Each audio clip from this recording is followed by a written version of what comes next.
What's up, everybody? It's Sploosh, and I'm bringing you another video. In this video, I'm going to use the M60 man's gun with big ammo. I mean, you just got to try a big ammo every once in a while. Why would you not want to try big ammo? There's something just so much fun about saying big ammo. It's fun using this gun, having 200 rounds and never having to reload. It's by far not a very great gun, but it's a fun gun. I'm using in this game flak jacket, just pretty standard.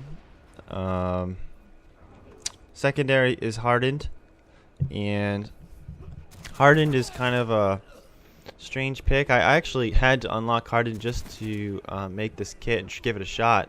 I have hardened on the PC, but not on the Xbox 360. I did get it hardened Pro just because I wanted to get a feel and see if I want to change my opinion on hardened Pro, and I will give my opinion on that. Lastly, using gas mask. It's my typical kind of camper domination kit. The idea behind it is to be invincible to grenades, since I find grenades very annoying and random. I think there's even moments in this video where I would have died if I didn't have it, but I'm not sure. I'm just a huge fan of that setup. I believe if you don't have flak jacket, you want to have hacker due to claymores, but you should always have one of the two, in my opinion. Being invisible to motion sensors is always nice with Hacker Pro as well, but that's a whole other conversation.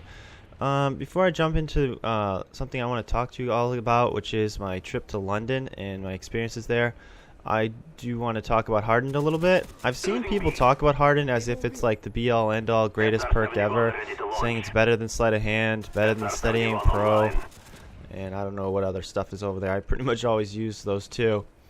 I want to give my opinion about that. I think it's kind of ridiculous. I think if you're anyone that's played this game a while knows that when someone's running at you, or you're catching someone running around like right here, and that's kind of hard to do because this gun's all over the place without the grip.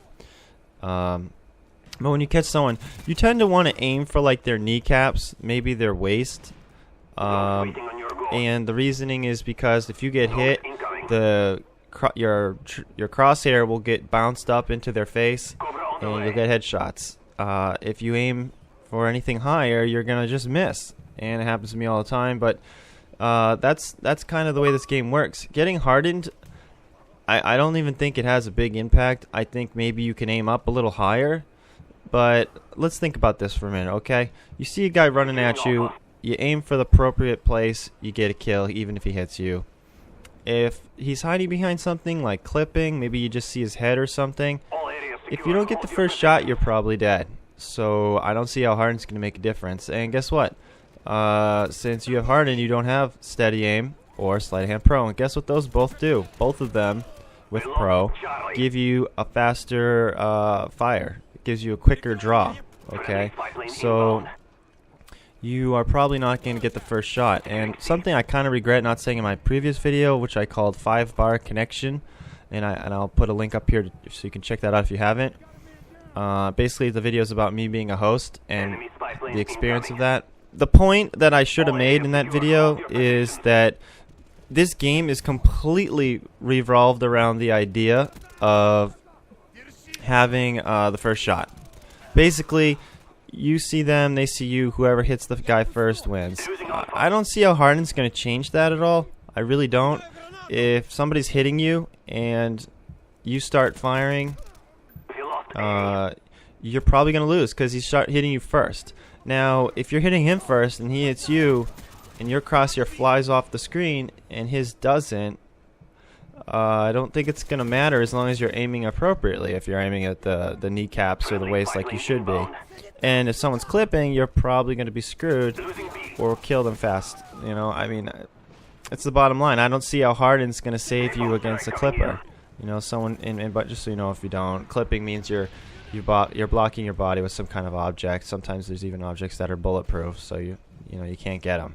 I do want to talk about London, and something I want to say about London. The first thing is you learn a lot of new words. It is English, but for example, an elevator is a lift, and something that really freaked me out in London was how when you go in the elevator or lift, in hotels and this kind of thing, there is actually a level 0. I think they call it level. I obviously call it floor, first floor, second floor, but it kind of doesn't make any sense to say 0 floor, so I'm guessing there's another word for it.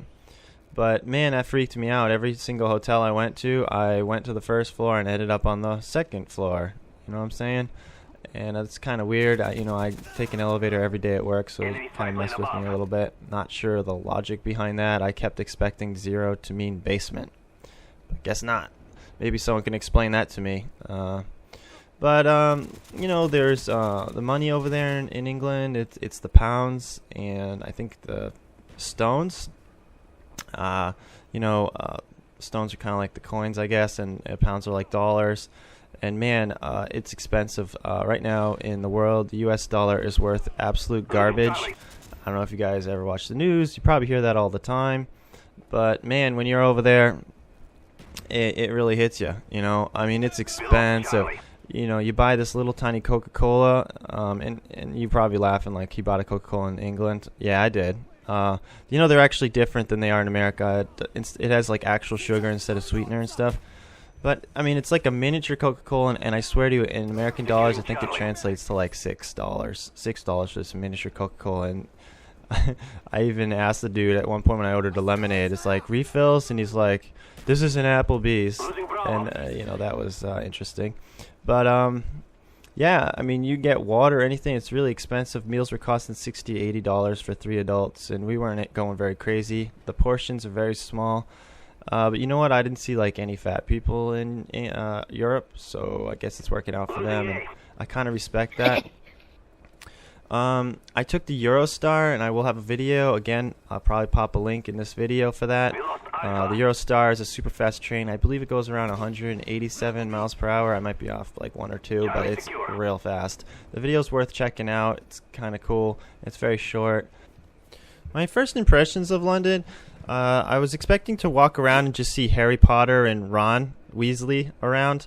I have read the Harry Potter books, and I figured, hey, let's see some British Harry Potter characters. So I was shocked right away to notice that, in my personal opinion, at least 50% of the population of England is from India. Really kind of was a shocker. To be honest with you, I felt myself kind of searching, looking around for somebody that actually looked British. I think there's about, yeah, this is going to be epic right here. Bam. Nice. So, yeah, that's something I thought of. I think there's only like 30 or so % of the people in England are actually like original British looking. You got a lot of other nationalities there, a lot of Asian and so on. But speaking of nationalities, my tour guide was a cousin of my wife who is Albanian, and our driver to the Eurostar was a guy from Kosovo. If you don't know much about Kosovo, it's kind of like those are the people that used to be Albanians, but now they live in Kosovo. They speak Albanian, yada yada. So, pretty interesting guy. Very talkative. Kind of talks. Taxi drivers tend to tell stories, but it was pretty interesting when we were driving. He was on his cell phone, and I thought he was talking to his boss and making some excuses because it seemed like he was telling a story.